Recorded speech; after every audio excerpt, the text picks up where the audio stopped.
Kulħadd, bonġu sinjuri u merħba għal dan l-ewwel webinar li qiegħed jiġi mniedi minn Ġemma. Ġemma għal dawk li forsi mhumiex mitla tagħha huwa l-pjattaforma diġitali li tippromuovi il-kapaċità finanzjarja għal pubbliku hija fih dan l-uffiċċju tas-Segretarju Permanenti fil-Ministeru tal-Familja, Drittijiet Għat-Tfal u Solidarjetà Soċjali. Illum għandna panel ta' professjonisti minn diversi kampijiet biex niddiskutu waqt dan l-ewwel webinar ir-riżultati illi sibna minn riċerka li ġiet immedija minn EMCS Advisory Services għan-nom ta' Ġemma dwar kif il-familji Maltin qegħdin iħarsu lejn l-aspetti finanzjarji, speċjalment f'dawn il-perjodu ta' Covid u allura li ovvjament dan il-fatt seta' influenza b'mod sinifikanti kif iħarsu lejn dawn il-fatturi. Biex nibda biex nippreżenta l-panel li għandna magħna illum. Nibda minn David Spiteri Ginger li huwa il-team leader ta' Ġemma, minn Sur Franz Camilleri, ekonomista u konsulent ukoll fih dan il-Ministeru għall-Familja, il-Patrick Sajla li huwa psikologu u fundatur ta' Psypotential, kumpanija li taħdem f'taħriġ għal-riżorsi umani, il-Josef Kuġeja, segretarju ġenerali tal-General Workers Union, u l-Ramon Muscat, direttur tar-riċerka ta' EMCS Tax Advisory Services illi għamlu dan l-istudju kifat għannom ta' Ġemma. Nistiden il-David Spiteri Ginger biex jintroduċi naqra il-suġġett u l-Ġemma. David? Bonġu. Jina David Spiteri Ginger, parti mit-team li jifforma Ġemma. Ġemma kif semma tajjeb Mario bħala plattaforma fuq edukazzjoni fil-kapaċità finanzjarja primarjament tiffoka fuq żewġ oqsma, waħda li ppjanar għall-futur u l-oħra li maniġjar ta' flusek. U bħala parti mix-xogħol tagħna nagħmlu numru ta' riċerka biex inkunu nistgħu naraw kif għandna nindirizzaw l-instrumenti ta' edukazzjoni f'dan rigward.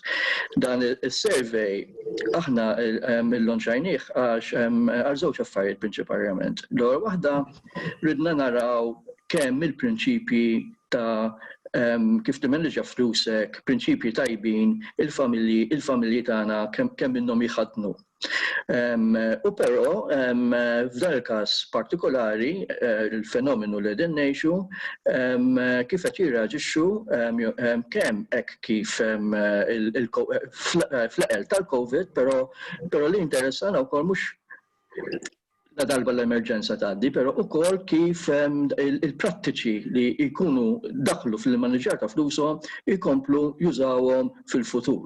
Infatti din is-sensiela ta' surveys tibqa' sejra sa l-bidu tas-sena d-dieħla u beħsiebna li nillonċjaw żewġ rapporti oħra webinar ieħor biex inkomplu to share with you dawn il-findings li aħna tinsibu. So jiena noqgħod kwiet hawnhekk u ngħaddi lura l-mazz lil Mario. Thank you, David. Ovvjament aħna dan il-panel għażilnieh biex joffri perspettivi differenti. Franz, mill-aspett ekonomiku, kif tħares lejh dan l-istudju? Iva, li nista' ngħid bħala sfond tas-survey huwa ovvjament kien fuqtu ħafna, bħalu saru surveys mad-dinja kollha, hemm diversi dwar pajjiż individwali u anki mill-lat globali. Naħseb li xtaqt nirreleva f'dal-punt huwa li nikkumpara dil-kriżi tal-pandemija ma' dak li ġara mal-kriżi finanzjarja ta' 2008-2010. Dik ukoll kienet kriżi kbira, kienet ħallit impatt kbir ekonomiku u soċjali li fil-fatt ħafna nies għadhom jgħidu għadu jinħassallu, però naħseb li hemm distinzjoni kbira jew comparison kbir ma dik li ġara bħalissa, dik kienet kriżi li l-effetti tagħha nħassew l-aktar fuq perjodu ta' 3-5 snin. Ma kienx hemm impatt ekonomiku daqshekk qawwi bħalma qed naraw fil-COVID, fil-kwissjoni tal-COVID.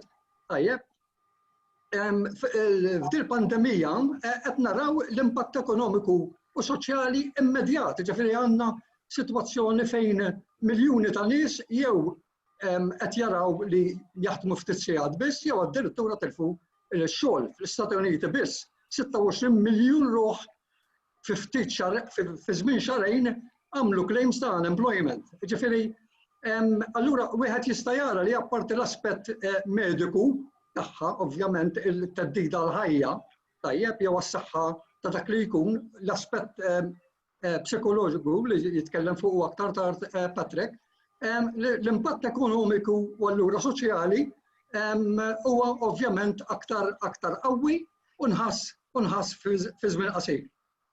Jekk niġu għal Malta però, naħseb li s-survey da se jitkellem Ramon fuqha, juri li ovvjament kien hemm impatt tajjeb, però jidher li kien almenu fil-fema tiegħi jidher li kien kontenut mqabbel ma' pajjiżi oħra. Issa mbagħad x'jiġri fil-futur, ovvjament jiddependi ħafna minn kemm jirnexxielna mmexxu l-ekonomija bil-għaqal fix-xhur li ġejjin, però anki li nirreaġixxu għax-xejriet li se jkun hemm fid-dinja. Għaliex kulħadd qed jaqbel li din il-pandemija ġabet kważi rivoluzzjoni fil-mod kif se jaħdem il-bniedem fil-futur, tajjeb, anke t-tip ta' industrija, t-tip ta' konsum li se jagħmel, u allura hemmhekk rridu nkunu pronti nirreaġixxu u nadattaw ruħna għad-dinja ġdida. Ekku, infatti naħseb jiena waħda mill-aspetti li rajt artiklu ta' x'qiegħed jiġri f'ċerta kumpaniji huwa li dawk il-kumpaniji li fil-fatt ħarsu lejn din il-kriżi bħala disruptor u allura jridu jħarsu b'mod innovattiv ta' kif huma se jaġixxu fil-futur wara COVID se jkollhom vantaġġ fis-suq. Jiġifieri hemm differenza bejn li tħares lejn xi impetus biex ngħidlek xi external factor bħala xi ħaġa li trid timmitiga għal xi ħaġa li ħadd tutilizza biex tiżviluppa biex tevolvi u biex tkun tista' tlaħaq għal xi ismu.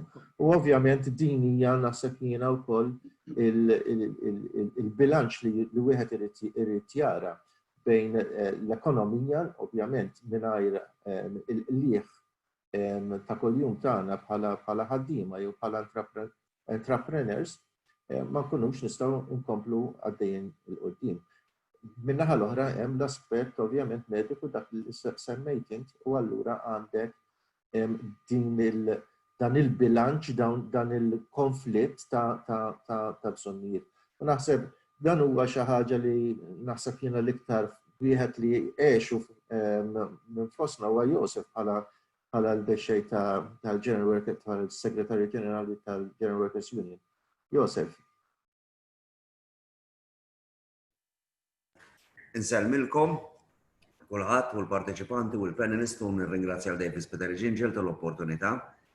Kif seħħew l-affarijiet, ir-reazzjoni tagħna fil-waqt li kienet hemm immedjata, però ma kienx hemm alternattiva, ma kienx hemm ċans li taħseb u tara se tagħmel l-affarijiet.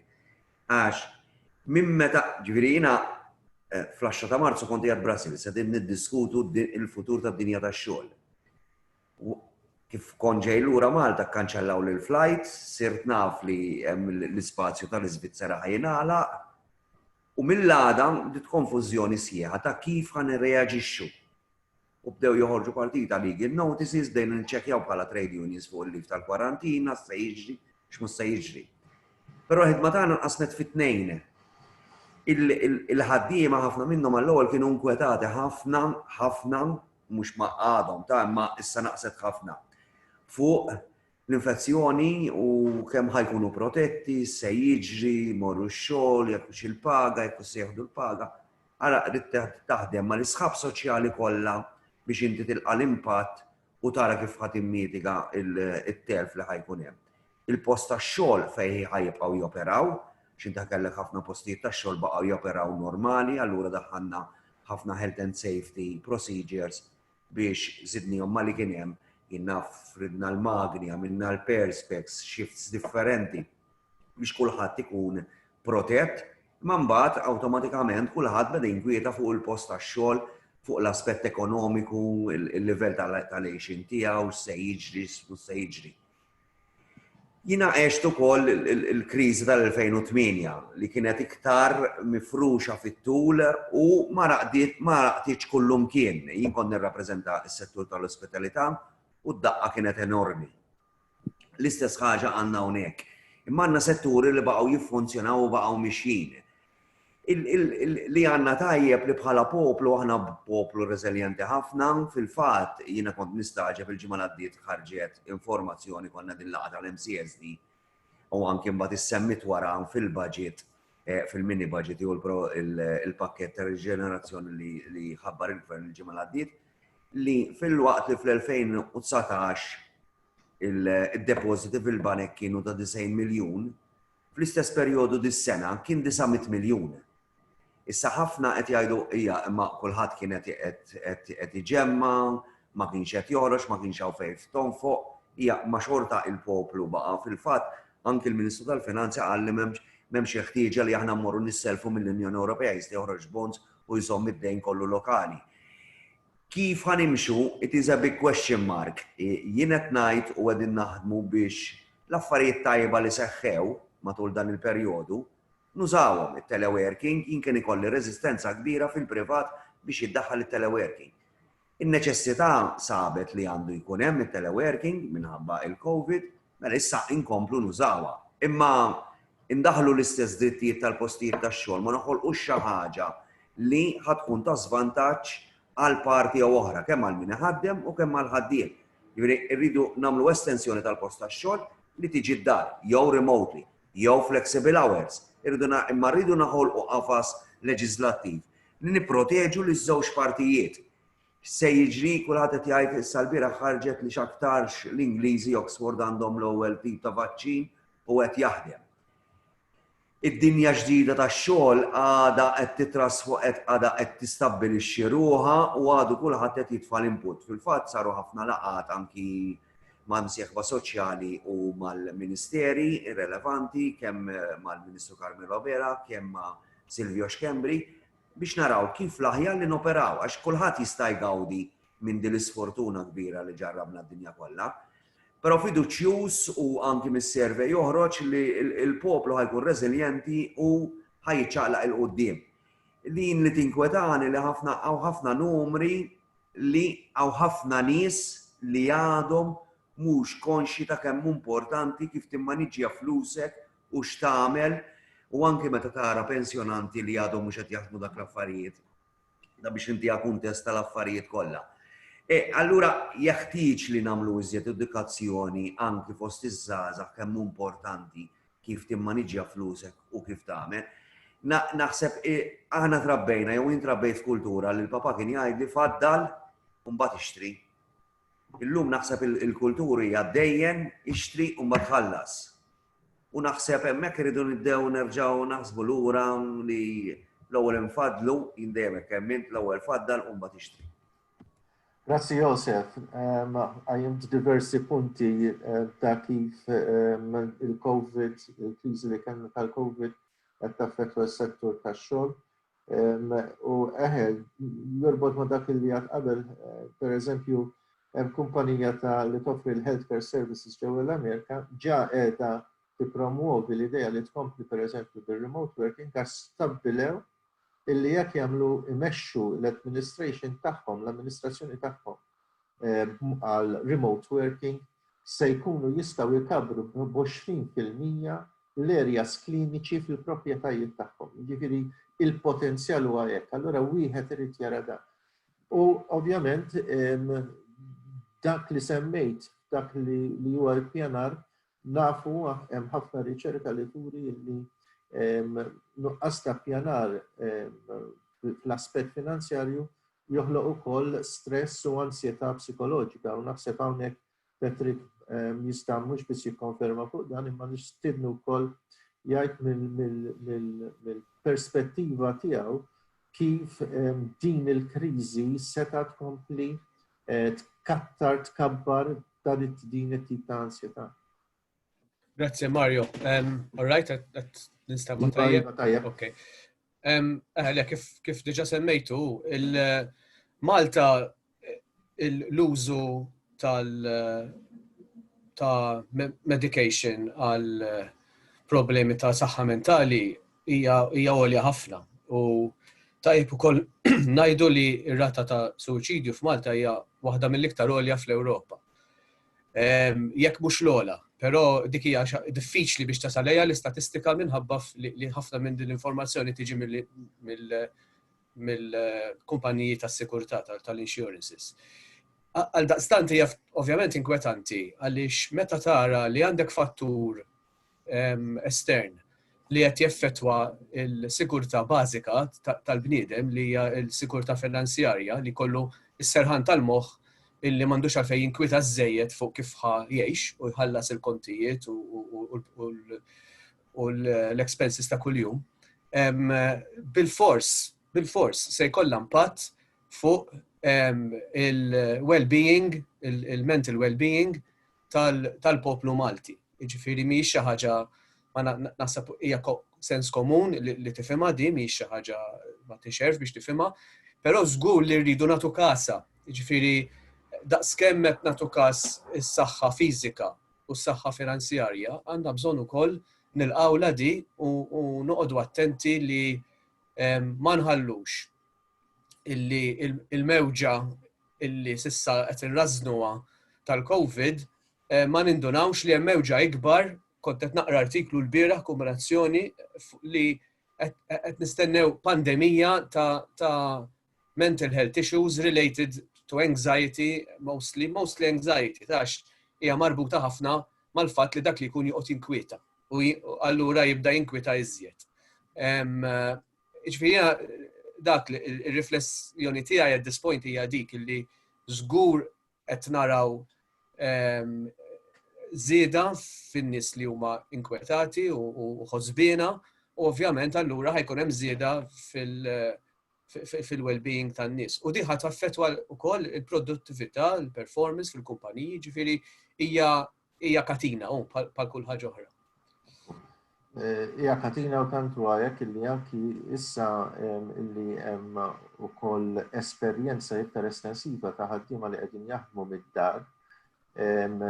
Hemm ukoll sinjali ta' kif qed tiżdied l-ansjetà u l-istress għax dak li jkun forsi jaħseb illi meta inti qed taħdem mid-dar qed tkun iktar rilassat, eċetera. Però hemm problemi ta' nies li ma jafux illi jkollhom boundaries bejn ix-xogħol u l-ħajja personali tagħhom, jispiċċaw jaħdmu ferm iktar milli normalment kienu jaħdmu. U allura qegħdin jinħolqu dawn it-tip ta' problemi u hawnhekk fejn hemm bżonn illi anke tmexxija ġewwa l-organizzazzjonijiet jarfu il-bżonn li jakkwistaw għodda ġdida ta' kif jimmaniġġjaw u kif huma jevalwaw il-performance tal-ħaddiema. Jiġifieri illum il-ġurnata jekk wieħed ħajoqgħod jgħid isma' dan qiegħed itin is-sigħat mhux se jasal imkien.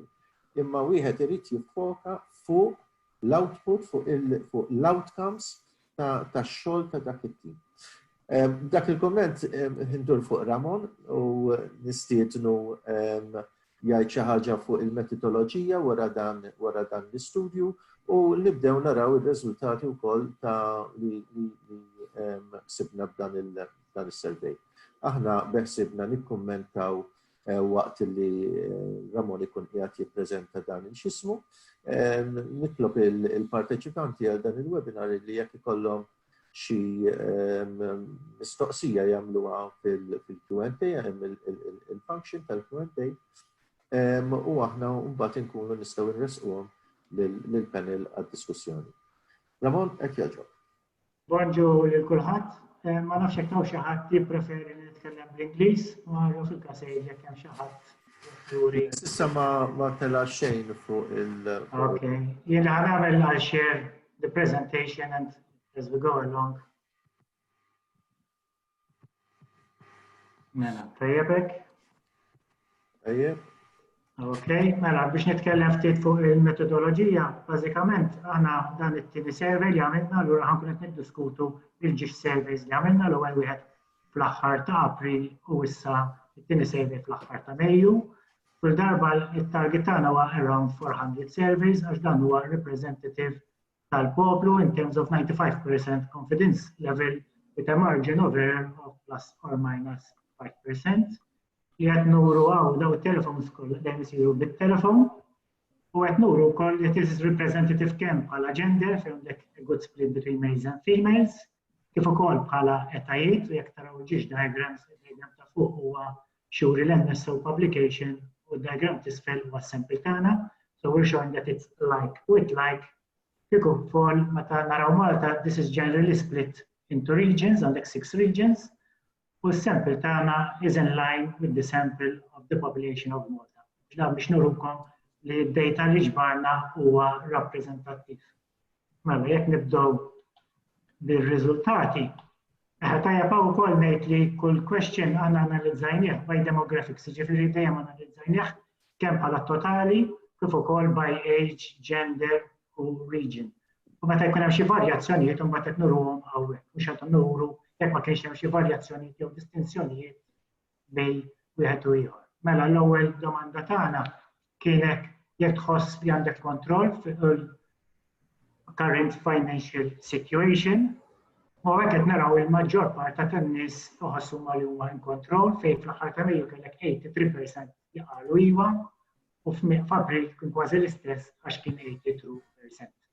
Meta analizzajna by region, indunajna fis-Southern Hardware District kien hemm 74% li qalu li huma in kontroll. Ora tibda tara varjazzjoni għax dan huwa varjazzjoni ta' xi 9% bejn il-medja. Il-medja ta' 83% ma fis-Southern Harbor District dan jinżel għal 74%. Domanda oħra li saqsejnihom huwa jekk jagħmlux some form of budgeting fuq l-expenses tagħhom. U hekk qed naraw li overall 70% jagħmlu some form of budgeting, 43% għallu always u 27% sometimes, u m'hemmx varjazzjoni bejn April u Mejju, biss imbagħad nibdew naraw ċertu distinzjonijiet. Pereżempju, naraw li l-females għandhom iktar ċans jew huma iktar inclined biex jagħmlu monthly budgeting mill-males, biex għandek 77% tal-females għallu dejjem, waqt li l-males huwa at 61%. Biex nżid żewġ kommenti ma dak li qed tajt int, Ramon, fil-2018 konna għamilna survey tal-OECD u tal-Infe, kien national survey. U il-respondent fuq sample ta' 1000, l-appli kienu għalu li budget jgħu kien 38%. Ġifieri tista' tgħid li fuq jisu sena u nofs, il-shift kienet marġinali ħafna. Biex nżid tal-osservazzjoni tiegħek tal-females, aħna fuq Facebook issa għandna kważi 9,000 followers. 85% minnhom huma females.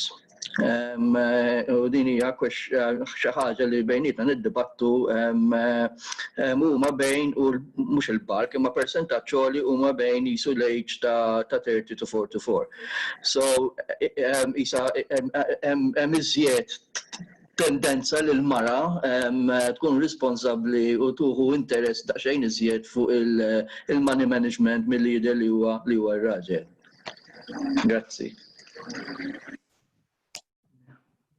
Mela, jekk inkomplu. Saqsejnihom f'każ ta' emerġenza għandhom fondi u fondi għal kemm tul ta' żmien. U hekk qed naraw li bħala medja 44% qed jgħidu għandhom għal iktar minn 3 xhur. Il-varjazzjonijiet bejn April u Mejju ma kinux daqshekk distinti. Biss imbagħad naraw li hemm varjazzjonijiet bejn reġjuni diversi ta' Malta. Fejn f'April kellek 30% tas-Southern Harbor li qalu less than a month, dan meta il-medja f'April kien ta' 21%, u min-naħa l-oħra kellek 6% biss tan-Northern Region li qalu less than a month. F'Mejju kellek 36% mill-Western Region li indikaw inqas minn xahar. Dan meta il-medja hija ta' 18%. Franz, mill-aspett ta' ekonomiku, ta' kif huwa distribwit dan bħala reġjuni, hemm x'wieħed xi kummenta fuqhom dawn? Naħseb li qed jgħid Ramon jindika u huwa konfermat mill-istatistika għax inti meta tħares lejn il-figuri ta' faqar jew faqar u esklużjoni soċjali, sassib li għandek proporzjon akbar li joqogħdu fil-reġjuni ta' madwar il-portijiet tal-nofsinhar ta' Malta. Ġifieri din hija problema li nafuha, hija problema li ma tistax tgħid li hija waħda ekonomika biss, anzi hija komplikata ħafna, hija ekonomika, hija soċjali, hija edukattiva, tajjeb, hija psikoloġika. Ġifieri nafu li hemm tal-problemi f'dak ir-reġjuni, u allura ma niskanta xejn meta nara jiena li fi l-figuri li tawna f'dis-survey, dawk li pereżempju għandhom fondi ta' emerġenza għal xahar biss, fis-sewt huma 3 darbiet tal-medja nazzjonali. In-numru tagħhom, il-persentaġġ tagħhom. Ġifieri dan ovvjament huwa riflessjoni tal-qagħda ekonomika u soċjali ta' dawk in-nies. Però mhix ekonomika u soċjali biss, għaliex hija wkoll edukattiva. Issib inti li għandek ħafna nies li ma jafux jippjanaw għall-emerġenza, ma jafux jippjanaw il-finanzi tagħhom. U hawnhekk allura tidħol il-ġemma, jiena ċert li David u l-kollegi tiegħu ikunu l-ħin kollu qed jaraw kif jistgħu jilqu iżjed nies, jagħmlu iżjed faċli li n-nies jużaw l-għodda li nipprovdulhom tajjeb biex almenu itejbu daqsxejn is-sitwazzjoni tagħhom. Ġifieri in-nuqqas ta' edukazzjoni iġib din is-sitwazzjoni, però din is-sitwazzjoni iġib ukoll edukazzjoni hija daqsxejn ta' ċirku vizzjuż bil-Malti u mhux daqshekk faċli li tkissru mill-ewwel, jieħu ċertu ammont ta' żmien. Josef, mill-aspett tal-membri tal-union tagħkom, din hija xi ħaġa naħseb jiena wkoll li forsi tħossuha anke bejn post tax-xogħol u ieħor, bejn kategorija ta' impjegat u ieħor. Toħroġ minn dak li intkom għandkom idejkom fuq il-pols tal-ħaddiema dan ir-riżultat? Kemm għandhom fondi li jservuhom jekk jifqu. Mela, inti il-modell ta' relazzjoni industrijali tagħna huwa li kull post tax-xogħol ikollu kundizzjonijiet tax-xogħol li magħmulin għalih. Jiġifieri aħna kemm ftehim kollettiv bejn ġiex kumpaniji anke jekk huma ngħid fl-elettronika ikunu differenti għax ikunu tailor-made għal post tax-xogħol. Il-biża' u l-ansjetà li qamet issa iktar qed tinħass huwa jekk jiena u se jkolli post tax-xogħol għada. Allura anke hemmhekk tmur fuq l-aspett li kien hemm ħafna li ddepożitaw u qed jibżgħu jonfqu u għadhom s'issa jibżgħu jonfqu għax ma jufux se jiġri għada. Id-demographics kif huma mqasmin huma dejjem li dak li kien qed jingħad li isma' jkun hemm naħa tal-portijiet li huma iktar effettwati mill-ġismu. Is-sempli huwa kbir huwa tajjeb ġifieri huwa refless tal-IEM. Jien li bdejt nara l-iktar li f'April kellna 47% li kellhom iżjed minn 3 xhur, fil-waqt li xahar wara niżel għal 44%. Allura hemm ġara xi ħaġa u li bejt xahrejn u 3 xhur żdied għax waqa' l-44% u l-47 niżel allura żdied hemmhekk. Il-fondi tan-nies u kif huma issa meta ngħidu li għandhom fondi biżżejjed għal 3 xhur, x'qed infissru għax li nqalalek mullek u xi maċit mullek friġ. Dik l-emerġenza spiċċat, x'qegħdin ngħidu b'emerġency funds huwa kwantitattiv kemm huwa 1000 u 2000 u 3000. Jiġri l-ansjetà tan-nies jekk ma ħolqot xejn il-pandemija, ħolqot ansjetà kbira se jiġri għada u qed teffettwa il-well-being, il-mental well-being ta' kull impjegat li jkun hemm. Fil-fatt ħadnu diversi inizjattivi fejn il-management u l-union fl-imkien dejjem nikkomunikaw mal-ħaddiema ngħidulhom x'qed jiġri x'mhux qed jiġri anke l-futur biex ittihom some form of reassurance. però ħadd m'għandu jaf se jiġru ma jiġrix. U dik hija il-problema fil-fatt bira kont qed naqra tal-ILO, l-ILO qed tikkonsidra li jkun hawn ma' 60 miljun ruħ li jaqgħu faqar kbir mad-dinja kollha. Li tibda tara inkwetanti kif ħad affettwa l-Ewropa kif ħad affettwa lilna l-affarijiet li ħajsiru, il-fondi kif ħajsiru, jekk semmorru miżuri ta' awsterità wara jew ħajkun hemm l-affarijiet kif ħanibqgħu naħsbu l-affarijiet. Il-modelli li s'issa kellna jiena li dejjem kont kontra sistema kapitalista kif kienet, uriet li anki il-mod l-aspett mediku ma ġiex kejter f'postijiet ta' f'pajjiżi fejn m'għandhomx is-saħħa pubblika, il-health hija xi ħaġa pubblika bħal tagħna imma hija privatizzata, rajna l-faqar li kien hemm u l-imwiet li żdiedu l-affarijiet. U da kollu mbagħad inti tara l-aħbarijiet u jaffettwa mentalment il-persuni. Patrick, naħseb jiena hawnhekk wieħed jista' jara wkoll fis-seħħ ċerta teoriji biex nsejħilhom hekk fil-xjenza soċjali u fil-psikoloġija, nirreferi pereżempju għal Maslow, illi hija teorija sempliċi u diffuża ħafna, dak li jimmotiva il-bniedem, imma ovvjament li naħseb jiena wieħed qiegħed jara f'dak il-framework huwa illi l-aspettattivi tan-nies ovvjament inbidlu u qegħdin dejjem niżlu l-isfel f'dik il-jerarkija biex kulħadd qiegħed jipprova jipproteġi dak li huwa bażiku biex ngħid hekk, il-bżonnijiet bażiċi.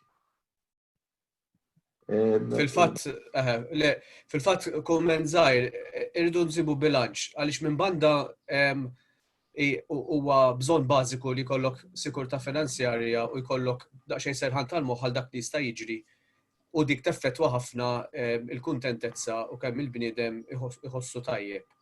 Ovvjament jekk il-bniedem qiegħed f'stat ta' faqar relattiv hemmhekk ħadd effettwa ħafna. Minn banda l-oħra forsi huwa żmien tajjeb fejn inħarsu daqsxejn lejn nfusna u napprezzaw illi u din hija riċerkata mad-dinja kollha hija li l-flus fihom infushom beyond a certain level of comfort ma jagħmlunix iżjed kuntenti. Ġifieri jekk aħna kapaċi dan iż-żmien nieħdu tagħlima li nistgħu ngħaddu binqas u niffokaw iktar fuq ir-relazzjonijiet, fuq l-eżerċizzju li tmur timxi barra fin-natura, l-kampanja, u nirrealizzaw li huma dawk l-affarijiet li jagħmluna aktar kuntenti, li huma r-relazzjonijiet umani u hemmhekk forsi hija opportunità biex innaqsu ftit mill-materjaliżmu u naffokaw daqsxejn iktar fuq ir-relazzjonijiet. Dejjem jekk il-bażiku huwa maħsub, ma jistax ikun. Ninkwieta kif ħanħallas il-kont ta' dawlu l-ilma, kif ħanixtri l-ikel għall-familja u jkolli serħan tal-moħħ. Ġifieri hemmhekk m'hemmx kwistjoni dwarha, imma għal dawk dik il-faxxa tan-nies li forsi ħadu daqqa finanzjarja ma jistgħu xorta jgħaddu, forsi opportunità biex nirrealizzaw li l-flus mhumiex kollox. Huma importanti ħafna, jeffettwaw ħafna is-saħħa mentali, ħafna, imma ovvjament mhumiex kollox. Jiġifieri forsi din hija opportunità li nħarsu daqsxejn nagħmlu naqra soul searching ukoll. Frans, xtaqt tgħid xi ħaġa. Iva, xtaqt naqbad mal-punt ta' Josef. U anki il-punt li għadu kif semma Patrick tal-ansjetà. Aħna qegħdin ngħixu f'dinja fejn il-medja soċjali huma pervasivi, il-ħin kollu ma tistax taħrabhom, però naħseb li ħafna drabi hemm il-periklu li nkunu wisq influenzati minn dak li qed jiġri f'pajjiżi oħra. Jiena semmejt il-26 miljun li kien hemm fl-Amerika. Josef semma l-awsterità. Żewġ punti fil-qosor, awsterità. B'kuntrast ma' dak li ġara fil-kriżi ta' 2008-2010, it-tweġiba tal-gvernijiet din id-darba kienet kompletament differenti. L-awsterità daħlet dak iż-żmien fit-2008. Tajjeb, meta kulħadd kien qed jgħid sa għandna problema, il-gvernijiet x'għamlu? Bdew jissikkaw iżjed iċ-ċontorin, tajjeb, u ħolqu iżjed qatt. Tajjeb, allright kellhom jaħseb li jsewwu l-finanzi pubbliċi, però kien hemm il-konsekwenzi. Mentri minn din id-darba qed naraw il-gvernijiet minn flok awsterità qegħdin jonfqu iżjed. Ġifieri qed reġgħu lura għat-teorija Keynesiana tajjeb li meta m'għandekx domanda tipprova tistimolu d-domanda.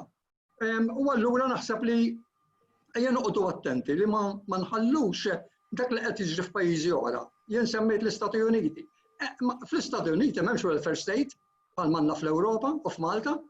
Allura inti bil-fors meta għandek 26 miljun hemmhekk qiegħda, tajjeb, rajt għandhom unemployment benefit, imma il-welfare state huwa limitat immens.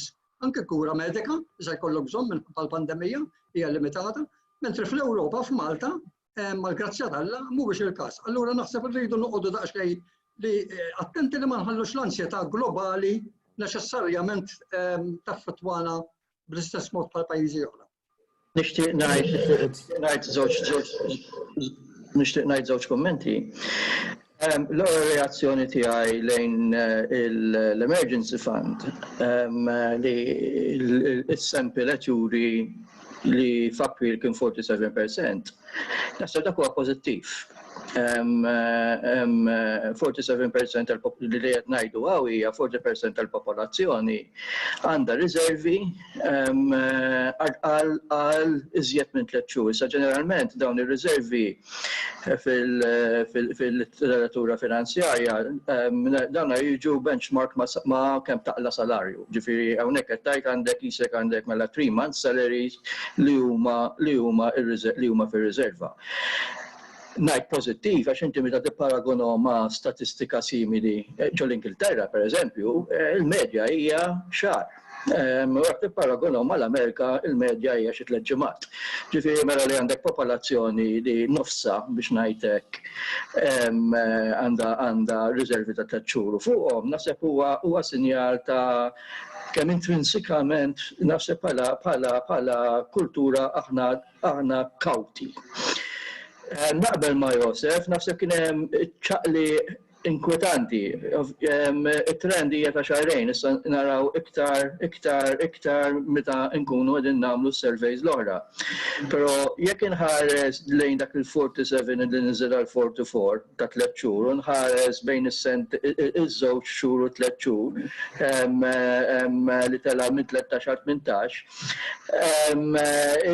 il-fil li lieħu jien hija li n-nies li għandhom ir-riservi ta' 3 xhur qed jiklu minnhom. Allura issa il-buffer minn xahar għal ieħor hemm cohort li r-riservi tagħha sa waqgħu għal xahrejn. So hemmhekk hemm concern ġifieri potenzjalment li nistgħu naraw movimenti li huwa interessanti mbagħad dawk li huma less than 3 months u 1 month u x'ismu prattikament ma ċaqalqux.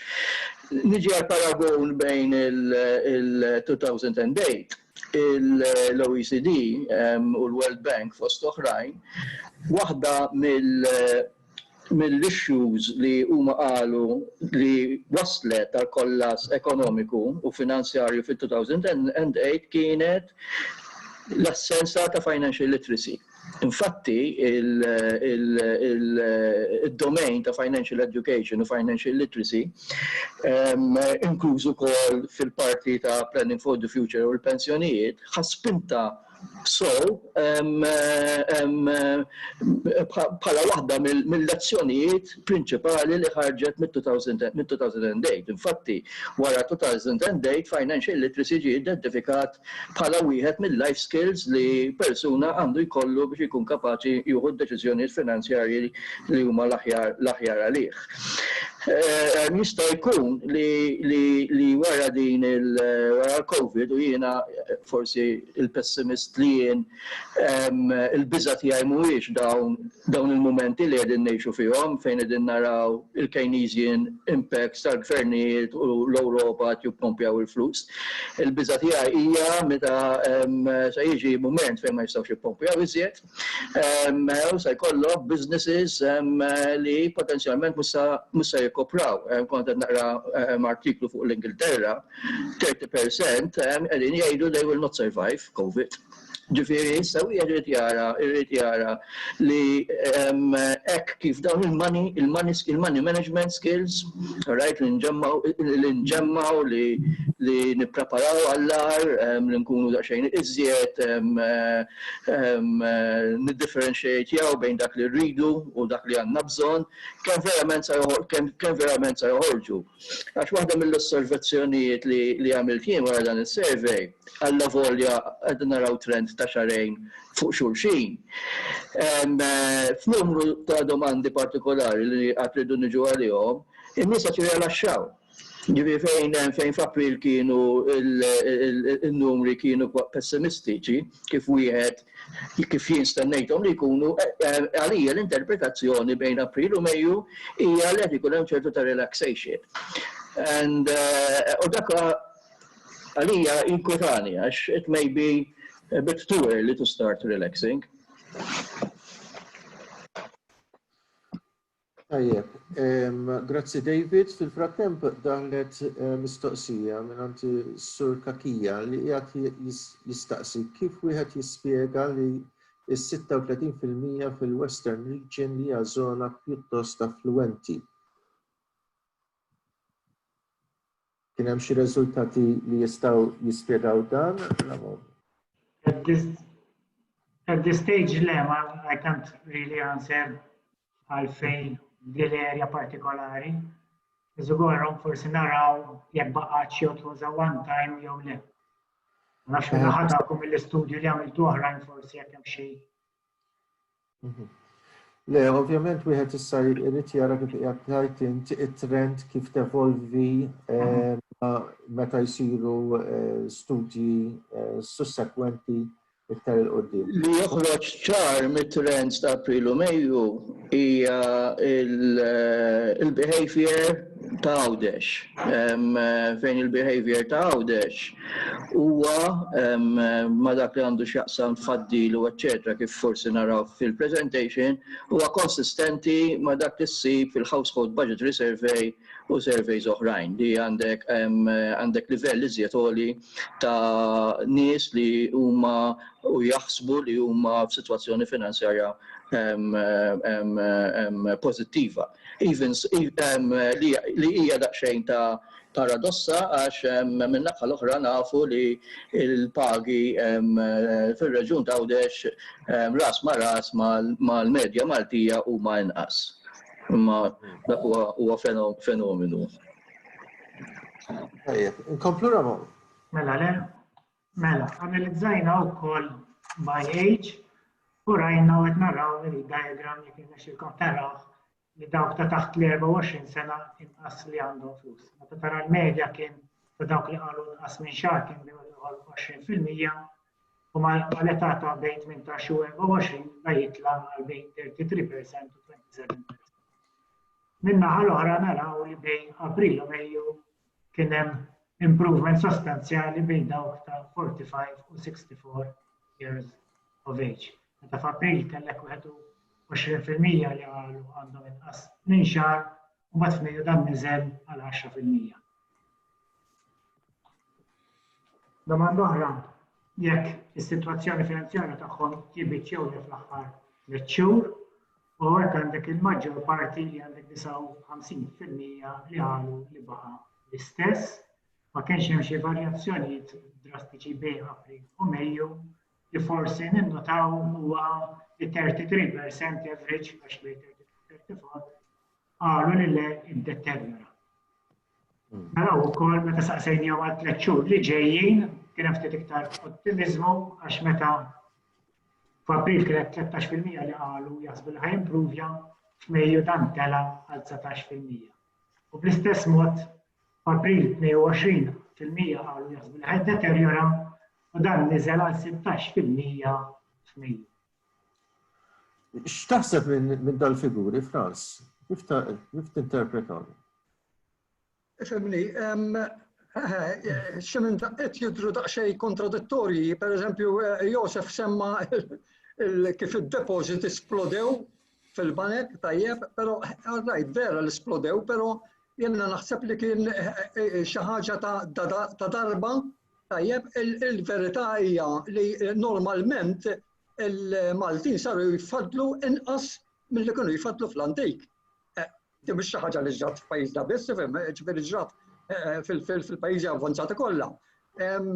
Il-verità hija li mixjin lejn soċjetà konsumerista, ġifieri li wieħed jikkonsma tajjeb, ovvja, jekk se jikkonsma xi ħossu kondu, però jikkonsma, jippreferi jikkonsma issa u jgawdi issa tajjeb u mbagħad fil-futur speċi ħalli l-futur joħosib.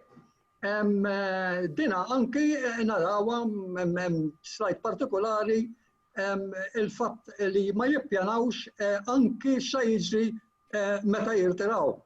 Ġifieri u again di xi ħaġa li ġrat fil-ħafna pajjiżi li dak li jkun jgħidlek iva. Hemm il-pensjoni tal-istat, tajjeb, forsi b'differenza bejn Malta u pajjiżi oħra. F'pajjiżi oħra għandek element sostanzjali ta' nies li għandhom life insurances jew savings plans oħra li allura se jkunu qed jiddependi fuqhom, mentri fil-Malta għadna lura mhux ħażin fuq għadi. Ġifieri il-sitwazzjoni hija komplikata. Il-fatt li il-maġġoranza m'għandhomx fondi għal aktar minn 3 xhur, norbtu wkoll mal-figura ta' dawk li ma jippjanawx xejn li huma xi 31% jekk niftakar il-figura sew, u 28% oħra li jippjanaw b'mod sporadiku. Issa b'mod sporadiku ma nafx kemm, ġifieri jippjanaw darba kull 6 xhur, jippjanaw darba kull 3 xhur, ma nafx, però naħseb li l-persentaġġ huwa li daqsxejn żejjed ta' nies li ma jippjanawx biżżejjed. Patrick, min-naħa tiegħek, kif tħares liha dawn il-figuri?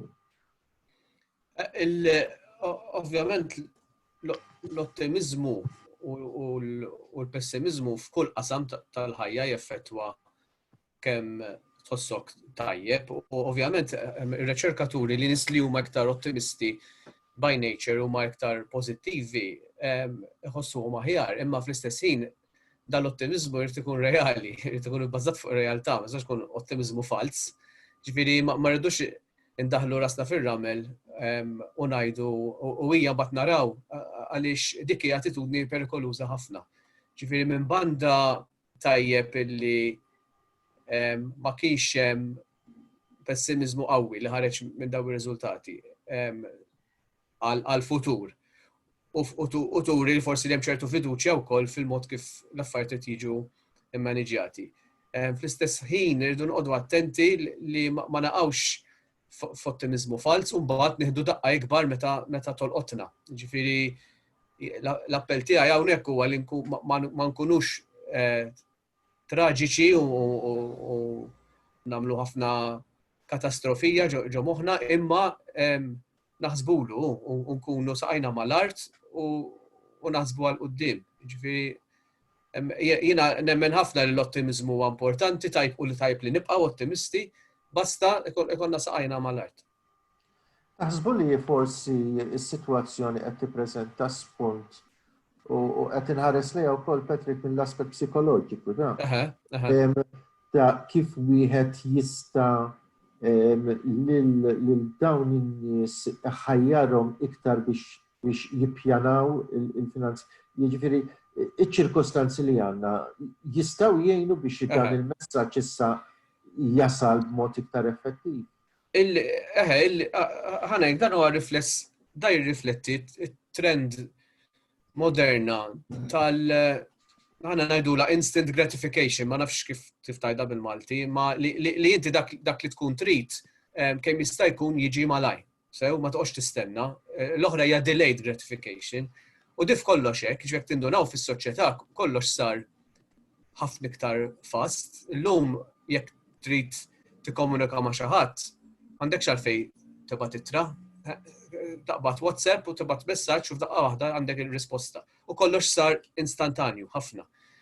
Allura ovvjament din it-trend iġġanna hija ta' tentazzjoni kbira li ma naħsbux għal-futur, ma nantiċipawx, għaliex kollox irridu malaj, kollox irridu issa, u għaratu attitudni ta' mbagħad naraw. Issa, forsi forsi din, speċjalment ma' ġenerazzjoni xejn iżgħar, is-servi ta' tagħlima mingħajr ma ovvjament issir sors ta' ansjetà f'kollox hemm il-bilanċ. Illi iva għandek bżonn taħseb għal-futur, ma jistax ikun illi tgħix biss il-mument. Jiġifieri issa ngħidu mill-aspett finanzjarju mhux biss mill-aspett psikoloġiku, għax fil-verità mill-aspett psikoloġiku hija ħelti ħafna li tgħix fil-mument. Ġifieri hemm differenza bejn li tgħix fil-mument u li tgħix il-mument. Okay? Li tgħix fil-mument huwa li moħħok ikun f'dak li qed tagħmel. Imma jekk tgħix il-mument biss, jiġifieri m'intix taħseb għal quddiem li hija problema. Ġifieri jiena naħseb hemm bżonn ta' ħafna u ħafna u ħafna edukazzjoni. U edukazzjoni sħiħa, mhux finanzjarja biss. Għax fir-relazzjonijiet għandna l-istess problema u ġifieri kemm koppji u partners jiġu flimkien u ma jarawx il-tip ta' relazzjoni, investewx biżżejjed biex kollhom relazzjoni li twassal fit-tul. Okay? Imma li jgħidu hija mhux tajjeb mbagħad naraw.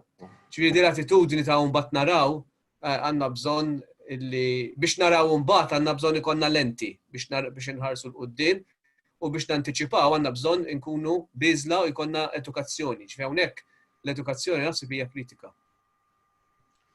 Grazzi Patrick. Thank you. Il-ħin qiegħed jafas inkomplu Ramon bir-riżultati. Mela, saqsejna wkoll meta tikkonsidra kollox. Kemm tonfoq il-fiq tiegħek kuljum fejn jidħol ikel, entertainment, transport, etc. Faħet nixxur. Żdied baqa' l-istess jew naqas. U hekk l-iktar varjazzjoni li rajna kienu meta analizzajna by region. U jekk il-medja ta' dawk li qalu li naqas kien ta' 29%, fin-Northern Region dat telan għal 43%. Min-naħa l-oħra, jekk il-medja f'Mejju kien ta' 32% li qalu żdied, fis-Southern Harbour din telat għal 50%. Saqsejnihom ukoll jekk jaħsbux li issa huwa mument opportun biex tagħmel infiq partikolari u sostanzjali bħal biex tixtri amara, electrical devices, karozza, etc. U hawnhekk naraw varjazzjoni bejn April u Mejju, fejn f'April kellek 16% li qalu li jaħseb li issa huwa żmien tajjeb, u dan iktar milli rdoppja f'Mejju fejn kellek 35% li qalu issa huwa żmien tajjeb. Naraw ukoll Fuq dal-riżultat partikolari. Juri sens ta' ottimizmu taħseb kif tara?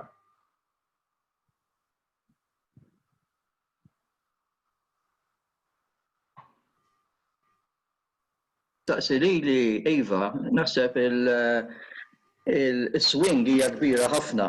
Ġifieri aħna qed nitkellmu 5% li qiegħda forsi significance of error, ġifieri nitkellmu prattikament iżjed mid-doppju, ġifieri waqt dawk li ma jafux baqa' ftit always konsistenti. Il-messaġġ li nuħu jien hija li nisa tirrelaxxaw. Sens ta' optimizmu. Sa da sens ta' optimizmu jista' jkun imħabba l-fatt dan is-survey jekk min isir żbaljat għamel fl-aħħar ġimgħa ta' Mejju. Ġifieri għandek ċertu affarijiet qed jiftħu. Kien hemm id-diskussjoni li l-gvern kien se jerġa' joħroġ mini budget jew pakkett ieħor. Imma iva, jiena bla dubju hekk narah. Josef, qed taraħ rifless ukoll forsi mis-sentiment fost il-ħaddiema minn dak li tisimgħu? Li ġej kollox normali, il-bidla hija gradwali. Ġifieri li nerġajna tħanna x-xogħol li spiċċat tal-vulnerabilità li qed nerġgħu niġu għan-normalità avolja ġdida qed tgħin biex nerġgħu nagħtu sens għax l-iżolament kien qed joħloq problemi kbar. U minnar ma konna din naraw, konna din nisibuna komdi din id-dar, pero il-fatt li inti morta x-xogħol kienet tkun hemm distinzjoni bejn id-dar u xogħol għax l-ikbar problema li konna din niffaċċjaw fit-teleworking fejn inti filgħodu ħriġt mid-dar u tajt sejra x-xogħol u mbagħad terġajt tlaq biex xogħol u sejjer lura d-dar, allura anke mentalment jibda jaħsbu differenti fis-sitwazzjonijiet fl-ambjent li tkun. Da ma kienx tisejjaħ meta kienet tkun id-dar. Il-ġurnata twalet, il-ġranet mit-tnejn sal-ħaġġa u l-istess. Allura kienet ikun hemm din id-diffikultà, però biex inkompli norbot ma li qal kulħadd, naħseb qegħdin nafu l-affarijiet, kollha din l-istess ngħidu l-istess affarijiet, li l-infiq għandu jkun bil-għaqal, il-konsumiżmu, għandna ekonomija li mibnija fuq il-konsumiżmu, u l-ħin kollu rridu nixtru anki dak li m'għandniex bżonn. Fil-fatt kien hemm ukoll issa jiġu għal slides ukoll li rajt li iż-żgħażagħ qed jaħsbu li fuq inqas ċertu affarijiet imma l-kumplament jibqgħu għaddejjin u naħseb dik hija mentalità li jeħtieġ li nibdew inġemmaw u li nibdew inġemmaw minn kmieni. Mhux meta naqbes l-40 jew l-45, imma minn kmieni għandi nibda naħseb biex jien nibda nġemma biex il-pożizzjoni tiegħi tkun sigura għall-futur mhux u jiena meta għaluli għal-pensjonijiet meta kont żgħir, kont tisma' għal-pensjoni fadal 40 sena mbagħad naraw. Pajjiżi oħra li jaħdmu b'mod differenti li żgħażagħ mill-ewwel ħarġuhom jindukrawhom u jagħmlu. Kien hemm kumment ukoll li xtaqt nitkellem fuq kienet li hemm teacher tal-home economics li tgħallem dawn l-affarijiet. U nemmen li hemm il-ħtieġa li l-maniġġar tal-finanzi tagħna għandu jkun mill-bidu u jrid jiġi ingrained fil-karattri tal-persuni tagħna biex kif qal Patrick nagħtu ċertu serħan tal-moħħ lill-individwi li mhux jiena illum is-sitwazzjoni li ngħixu fiha hi li jiena mhux nixxi mobile għax għandi bżonn mobile, ma nixxi l-latest mobile. Anki jekk għadu tiegħi għadu tajjeb u anki il-mod kif jaħdmu il-corporations, ġifieri tini u nbiddillek u nżidlek iżjed id-dejn ma li għandek. Ġifieri mhux m'hemmx dak, anzi issa ħarġa direttiva li ċertu white goods iridu jkunu li jistgħu jitranġaw mhux wara sentejn tittarmi u terġa' tixxi l-ġdid anke minħabba l-ambjent li ngħixu fih. Ġifieri kollox qed jaqgħad ma' dal-affarijiet li naħseb jeħtieġ li bħala soċjetà immorru pass lura biex ikonna dak is-serħan tal-moħħ li tkellem fuq Patrick, li tkellem fuq Franz, li nkunu iktar aqlin u l-infiq tagħna jkun ikkontrollat. Għanna komment minn parteċipanti dwar jekk il-messaġġ li qed jasal għand il-konsumatur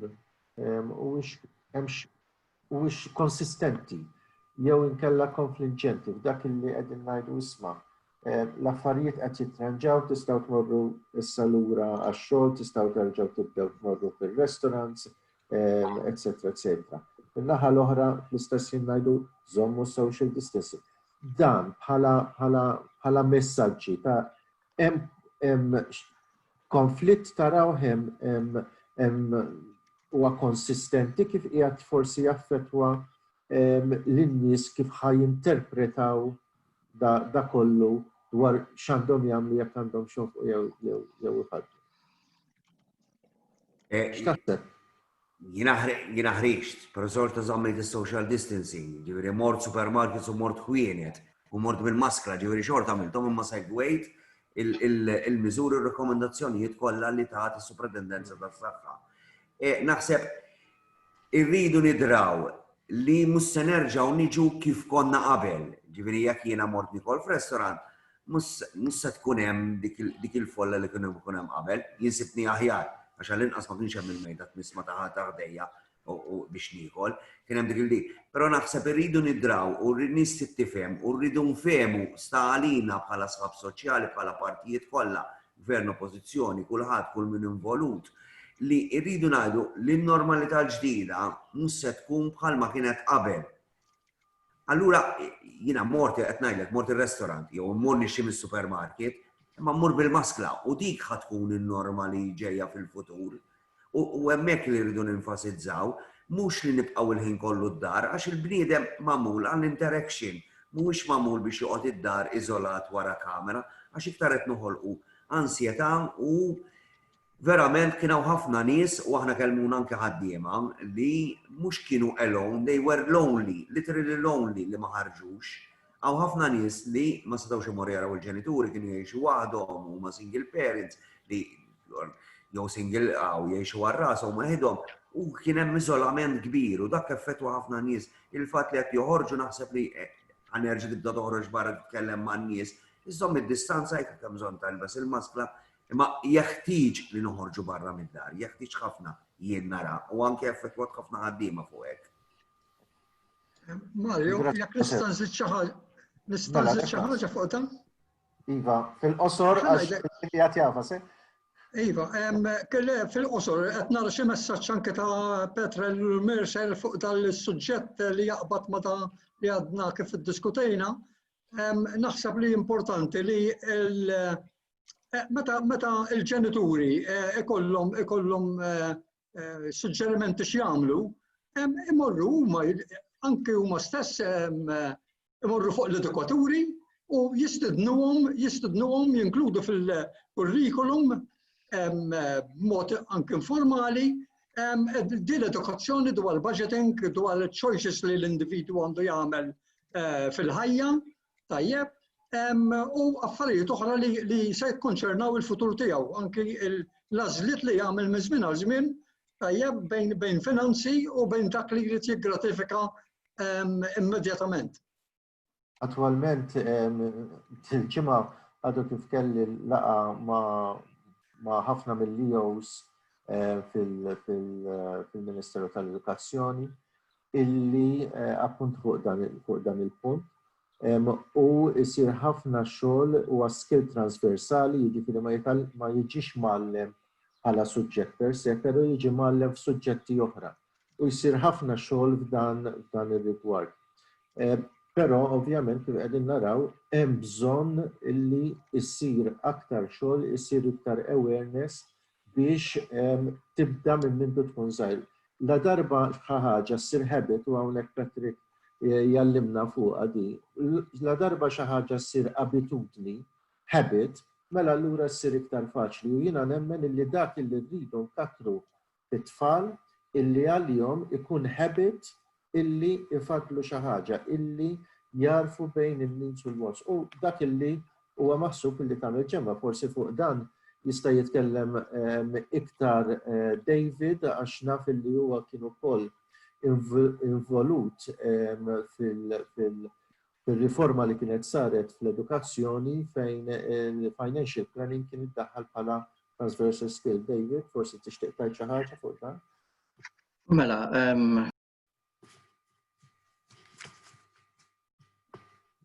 David, qiegħed bil-mikrofonu magħluq. Grazzi. Infatti l-involviment tiegħi kien propju fuq żewġ affarijiet, kont mistieden biex inkun preżenti biex nippuxxa żewġ affarijiet biex ngħidlek, waħda kienet l-informatika u l-oħra kienet l-edukazzjoni finanzjarja. Bil-constraints li hemm kif inhu organizzat il-ħin tal-iskejjela u Malta, hemm ħafna competing pressures ta' x'għandu x'jidħol u x'ma jidħol fil-kurrikulum.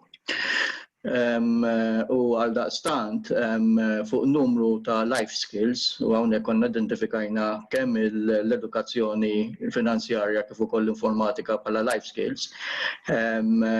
Konna irrekomandajna li dawna jieħdlu il-kelma li użajna dak iż-żmien kienet bħala extra curriculum, bħala cross-curriculum teams. Ġifieri jekk inti qed tagħllem l-Ingliż, tuża eżempju fejn jekk se tagħmel composition, it-tifel jikteb composition fuq xi ħaġa li għandha x'taqsam ma' budgeting u kif jippreparaw biex imorru biex jisifru daw it-tip ta' affarijiet. So tuża s-suġġett ġo suġġett ieħor.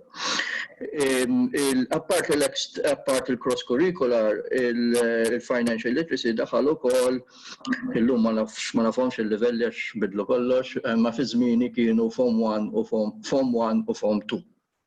U hemmhekk hemm suġġett li fi żmieni konna nsejħulu civics għandhom il-financial literacy. Però hemmhekk imbagħad sfortunatament il-link titkisser. Ġifieri malli nitilgħu ġo Form 3, l-unika studenti li għandhom exposure fuq edukazzjoni finanzjarja huma dawk l-istudenti li ħadu soġġetti fi żmien ikollna nsejħula il-commerce stream, il-commerce, l-economics, l-accounts u dawn it-tip ta' affarijiet. Studenti fil-domains l-oħra, x-xjenza, l-matematika, l-arti, dawn li jisom m'għandhom bżonn financial skills għax m'hemmx exposure ta' xejn. Sfortunatament l-exposure jibqa' tiela sa Form 5 u m'hemm assolutament ta' linkage ta' xejn fil-higher and further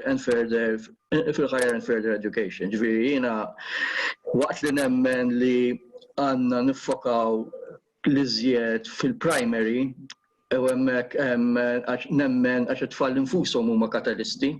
Jiena waħda mir-riformi kbar li kont involut fiha personalment kienet ir-riforma tal-informatika.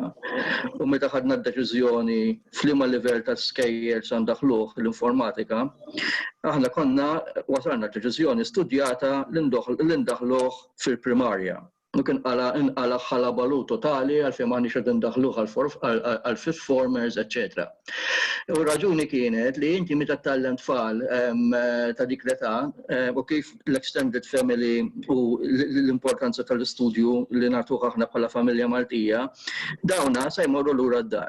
U dak it-tifel qed jiġiel lill-omm u missieru n-nanna u n-nannu li huma wkoll jitalmu s-suġġett biex ikunu jistgħu jgħinu t-tifel tagħhom. U dan konna rajna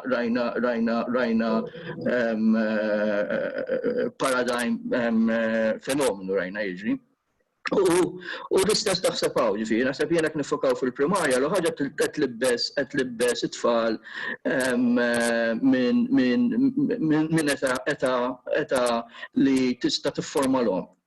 U qed ukoll tħaddinhom bħala change agents meta jmorru lura ġo l-familja tagħhom. Having said that, m'hemmx dubju li du naraw kif se nsaħħu l-mixja mbagħad. Ġifieri l-education, financial capable education jispiċċa ma' Form 2. Naħseb għandna problema u l-stakeholders għandhom jiġu flimkien u naraw kif se nindirizzawha. Mistoqsija hawnhekk interessanti u naħseb ħatolqot il-Josef l-iktar. Kien hemm ħafna diskussjoni fuq il-basic minimum income wara l-esperjenza tal-pandemija taħsbu li għandu jkun hemm aktar aċċenn fuq il-basic obligatory emergency saving sabiex jagħmel tajjeb fi żmien diffiċli. Ġejja mingħand Mr. Stephen Christopher Vella. X'taħseb, Josef, minn dan? Aħna għandna dejjem ma' diversi NGOs, ġifieri nitkellmu ma' diversi NGOs biex nagħmlu studju biex jiġi stabbilit x'inhu l-living income, mhux il-basic minimum income, imma l-living income. U fih qed indaħlu qed naraw l-elementi kollha li hemm bżonn, ġifieri is-saħħa li hija b'xejn, l-edukazzjoni li hija b'xejn, il-benefiċċji li jagħti l-gvern, il-pagi kif huma jekk għandhom xi żdiedu, l-in-work benefits, biex naraw kemm għandu units ta' familji differenti, persuna single, ġiex adulti b'wild wieħed u ġiex adulti b'żewġ ulied.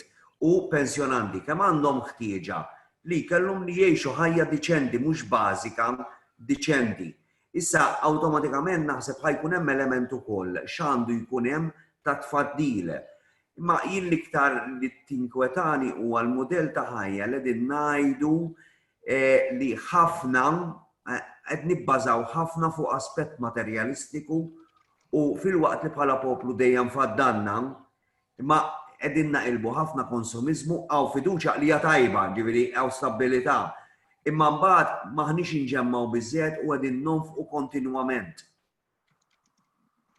U naħseb biex torbota mal-basic anki l-living income, irrid ikun hemm dal-kunċett sħiħ li flimkien naraw li l-edukazzjoni tkun parti importanti, mhux ta' kemm importanti l-paga id-dħul tiegħi, imma wkoll kif ħanqassamha. Holistiku. Tajjeb, Ramon, inkomplu?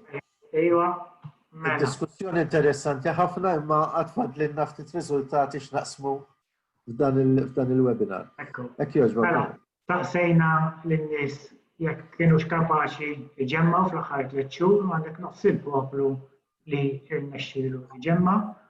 Rajna varjazzjonijiet jew clusters partikolari fejn jirnexxielu iġemmaw iktar mill-oħrajn, dawk kienu żgħażagħ, l-awċin li semgħu wkoll ftit David dwarha u single living with parents.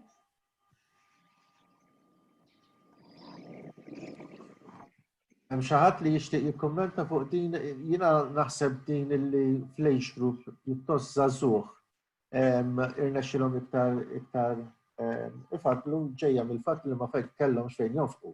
Mhux għax f'daqqa waħda. Naħseb ukoll Dew jirrealizzaw li hemm bżonn nitfaddil. X'taħseb Sur Camilleri Franz? Skużani, ċaħġ l-mistoqsija, Mario. Il-fatt li il-segment, il-grupp żagħżugħ irnexxielu jfaddal iktar biex ngħidlek, mhijiex kwestjoni għax irrealizza li jrid ifaddal imma għax ma kellux fejn jonfoq. Naqbel miegħek perfettament, ġifieri naħseb jekk hemm tendenza ta' konsumerizmu hija l-aktar aċċettwata fost iż-żgħażagħ. U naħseb dik il-challenge li għandna anke fil-lat edukattiv li l-edukazzjoni dwar il-budgeting, dwar il-mod kif wieħed jimmaneġġa l-finanzi personali tiegħu hija xi ħaġa li trid tibdija minn meta il-tfal ikunu għadhom żgħar, qabel iż-żożija fil-verità. Naħseb però li rridu nkunu intelligenti, rridu nagħmluha b'mod li t-tfal ma jiddejqux, trid issir b'mod li t-tfal ishom għax dik il-verità tal-ħajja tal-lum, ishom qed jilagħbu logħba aktar milli xi ħadd jiġi jagħmlilhom lecture jagħmlilhom xi teżi fuq kif jimmaneġġaw il-finanzi tagħhom. Naħseb minn hemm irridu nibdew. Komplu Ramon. Komplu. Mela, saqsejnihom jekk u biex inkwetwati dwar il-financial future u hawnhekk overall naraw li 55% jinkwetaw, 45% ma jinkwetawx. Hemm varjazzjoni bejn nisa u rġiel fejn numru kbar ta' nisa jinkwetaw minn irġiel. U kol hemm xi varjazzjonijiet ukoll bejn regions. U hekk nistajt forsi nifoka fuq ukoll huwa l-kumment li għal partiċipant dwar il-Western Region. Jekk tiftakru qabel kien il-Western Region hemm ammont sostanzjali li qalu li għandhom flus għall-inqas minn xahar, ma fl-istess ħin jekk tara 31% tal-Western Region jinkwetaw. Ġifieri jista' jkun li huwa għax huma jiddeċiedu li jonfqu mhux għax il-fatt li m'għandhomx, allura mhux inkwetati minħabba fekk. Il-fatt li n-nisa qed jinkwetaw iktar mill-irġiel, Patrick, kif tinterpreta dik?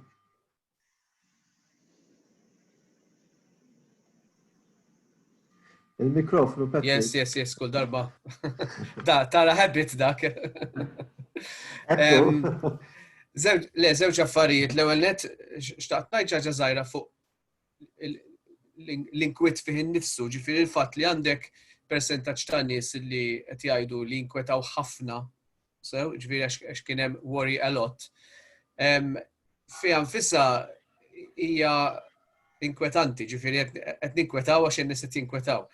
Ir-realtà hija li l-inkwiet huwa il-precursor ġi dak li jiġi qabel l-ansjetà. L-ansjetà hija bbażata fuq inkwiet żejjed li inti toqgħod tewden u tinkwieta fuq dak li jista' jiġri. Allura biex nikkumbattu xi ħaġa bħal di aħna rridu nagħmlu il-tranzizzjoni from worry to agency li inti mhux tinkweta u ma tagħmel xejn, hekk qed tinkweta fuq xi ħaġa, tara x'tista' tagħmel. Tieħu parir, taqra, tagħmel ċertu miżuri, tieħu ċertu deċiżjonijiet. Iktar ma jkollok agency, ġifieri iktar ma tħoss li għandek poter fuq dak li qed jiġri, kontroll, inqas ħadd inkwieta. Issa, u hawnhekk forsi tidħol l-issue tal-gender għax jista' jkun illi on the whole hemm iktar nisa li huma dipendenti fuq dħul li ma jiddependix minnhom, allura jesperjenzaw inqas agency.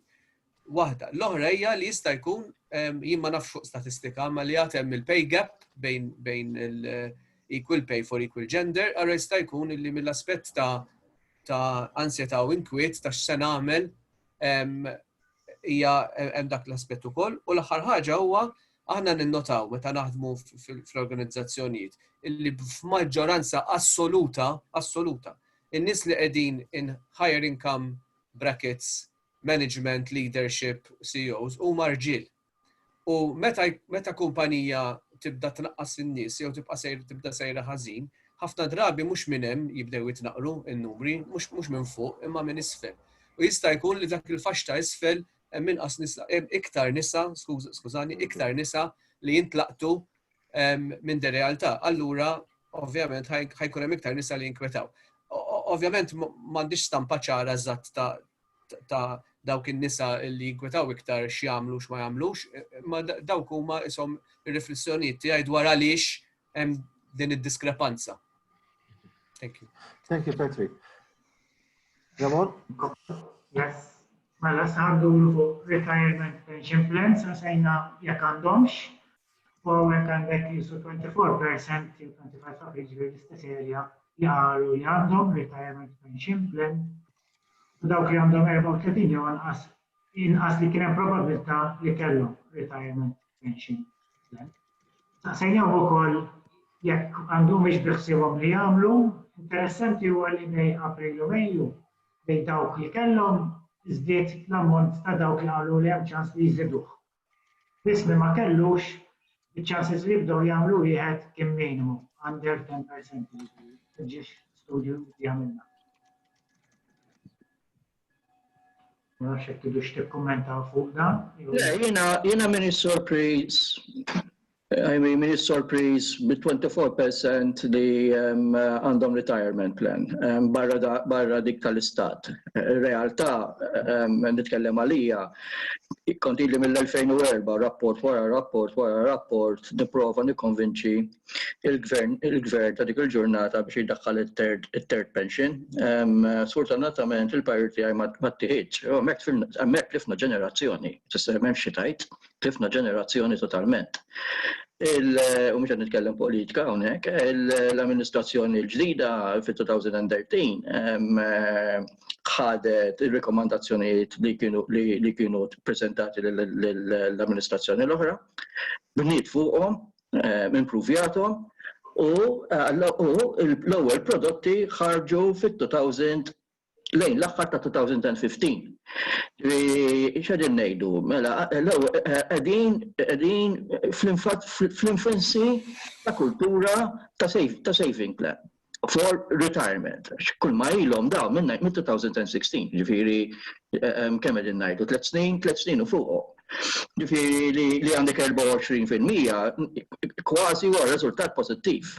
U mill-aħħar data li ġibt jiena mill-Land Revenue, jekk min issejjer żbaljat, pensjonijiet individwali, ġifieri personali individwali, għandek il fuq minn 6,000 ruħ u pensjonijiet tax-xogħol, ġifieri daħħalhom min jħaddem, għandek jekk min issejjer żbaljat xi 1,000 ruħ. Ġifieri dan fi żmien ta' ftit snin, ġifieri li nippretendu li jkun hemm il-mirakli mhux se jsiru. Apparti mill-fatt li meta nitkellmu fuq inħarsu lejn il-futur. Issa dak kollha għaddejna minnha aħna jiena kollha kollha żgħar. Ir-realtà ta' 25 sena m'intix qed tħares lejn 65 sena. Forsi għandek dawk li huma kif tajt għax hemm dak is-socialization ta' edukazzjoni finanzjarja li ssir fil-familja. Allura hemmhekk kif kienet isemmi Josef, ġie mgħallem id-dar li l-ewwel tfaddal u mbagħad tixtri, jiena ġejt mgħallem id-dar dejn qatt ma jrid ikollok. Imma il-biċċa kbira, u dana mhux fenomenu Malti, ġifieri fenomenu tkun minn fejn tkun, tista' tkun mill-Ġapan, mill-Ċili, mill-Amerika, mill-Russja. Dana hemm xjenza li jgħidula behavior heuristics. Bażikament dawn huma triggers ta' kif iġib ruħu persuna fil-ħajja tal-finanzi, ġifieri psikologista li speċjalizzaw. U niġu għall-pjanar tal-futur, għandek numru ta' affarijiet bħall-inerxja, iwa importanti, imma tista' tistenna, bejn inħallas it-taxxa li sa tagħlaq f'Ġunju u mur forsi nagħmel il-pensjoni, tinsija. Mbagħad terġa' tiftakar, mbagħad jiġi xi ħaġa oħra u tinsija, so għandek l-inerxja u għandek il-miopja u aħna bħala umani maħniex engineered biex inħarsu 40 sena l qoddim, dik hija r-realtà. U għalhekk meta niġu għall-pensjonijiet inti imbagħad x'għandek x'inhi l-elasticity biex inti ġiel persuna, ġiel mhix il-kelma tajba, biex inti tinteressa persuna biex jaħseblek dak l-40 sena l qoddim. Il-mezzi huma tnejn, m'għandekx fejn tintilef, jew tuħu il-pożizzjoni kif ħadu ħafna pajjiżi ċew ma tlieta. Jew kif għamlu ħafna pajjiżi li l-gvern jiddeċiedi li huwa l-pater familja, jaf għax jaf da kollu, jaf li inti minn tista' ġemma jġielek dak li nsejħu l-mandatory retirement pensions, u hawnhekk meta rrekomandajnihom inqalgħu l-allat kollha biex ngħidlek. Mbagħad għandek dak li huwa incentive. Inti il-behavior tal-persuna tbiddilha tġiba fejn trid inti billi tagħmel l-inċentiv. U f'dal każ l-ewwel darba li saru il-personal pensions l-inċentiv ma kienx attraenti, kien 15% biss. Infatti ir-rispons fl-ewwel 12 xahar kien batut. Ġi maraf saru tibdiliet u llum għandek inċentiv ta' massimu ta' 50% fuq massimu ta' kontribuzzjoni ta' 2,000 euro. Ġifieri għandek tax credit potenzjalment ta' massimu ta' 500. Għajdli f'liema savings plan illum li m'għandix taqsam mal-pension plan, deposit account, bank account, sa tuħu dak it-tip ta' return. So illum hija attrajenti immens. Issa li għandek, u dan huwa l-mekkaniżmu in between li daġi żviluppat minn psikoloġisti, u l-ewwel li naf biċ-ċert li daħal u fejn għamel l-impatt kbir huwa dak li jissejjaħ automatic enrollment. Mela xi jfisser? Dan jfisser li qed inbiddel il-behavior heuristics jien, dik l-inerxja, fejn jien ma nħux il-pass, għalla vojja naħseb li hija importanti, issa tindaw wara qed inġielek tuħu l-pass. Imma tista' toħroġ, ġifieri mhix mandatorja, imma dak il-pass qed indaħlek imma ma li bdejt l-ewwel job jew ma li bdilt il-job daħħaltek. Qed trid toħroġ. U x'sabu? Sabu li 90% ma joħorġulekx. Għax l-inerxja terġa' dak li tittamel dak il-pass biex toħroġ, you won't be bothered. Ma tagħmlux. U din iddaħlet il-Kiwi, daħlet il-New Zealand, kienet suċċess kbir, daħlet l-Amerika il-401k, daħlet l-Ingilterra, workplace pension, u huwa modell li ħafna minna li huma involuti f'dak tip ta' xogħol naħsbu li huwa modell li Malta għandha tikkonsidra. Però nkunu nismakom jiena I'm pleasantly surprised li hemm 24% li għandhom. Issa li huwa interessanti ovvjament, issa jerġa' jorbot kollox, hekk inti għaddej fi kriżi, inti tista' jien għandi 30 sena, għandi żewġ tfal u għandi mortgage, l-ewwel ħaġa li sa tiri għall-pensjoni jew. Għax jiena sa ngħix mill-lum għal-għada, mhix sa ngħix mill-lum għal-40 sena oħra. Ġifieri li reazzjoni immedjata ta' familja jew ta' individwu hija insija l-pensjoni at this point in time, għax jiena qed nara minn fejn se ħallas il-mortgage u nara minn fejn se ħallas l-edukazzjoni, dawk huma l-priorities tal-lum.